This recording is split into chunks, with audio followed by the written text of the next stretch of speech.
Hi guys, in this video I want to talk about individual variance. It's so easy to follow your best friends, your co-workers, your family members, nutrition regime and training regime, but it's so important to note that everybody's different. Everyone's expenditure throughout the day is completely different, so someone who's sitting at their desk all day compared to someone who's a manual labourer is going to have significantly different total calorie requirements. Added to that, their actual training, so weight training, if they're doing cardio, the type of exercise they're doing. So for instance, my brother is very into his long distance running at the moment, so his carbohydrate caloric requirements is going to be greatly higher than say mine, for instance, who, other than my weight training, do very little cardio as well as my personal training, but most of the time I'm working at my desk, so my caloric requirements, carbohydrate requirements, are significantly lower. As to this, I was having a chat to a member of the gym who's a friend of mine, talking about his carbohydrate requirements, and his significantly lower than mine, and it just shows the individual variance between two people, despite this person's significantly bigger, stronger, heavier than I am.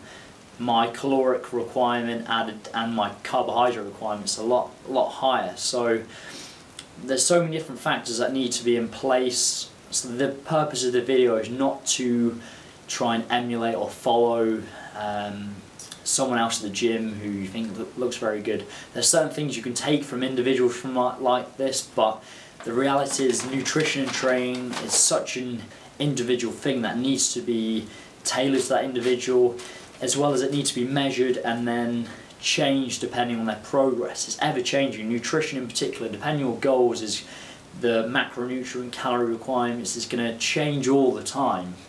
So I've got clients, just say for instance their goal is fat loss, their calories are constantly changing, whether it's once a week, every third week, every second week.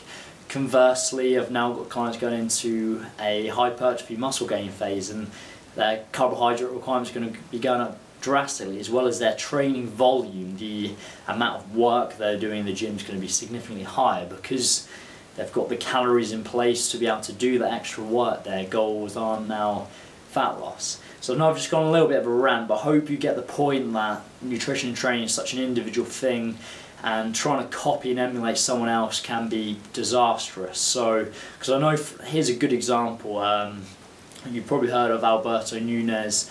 I know from watching some of his videos, he talks about how high his carb intake is during his off season, kind of 600-700 grams of carbohydrates. Most people wouldn't be able to tolerate that same caloric and carbohydrate requirements. So trying to copy someone else is just silly. Tailor everything to yourself, measure your progress, then make changes from there.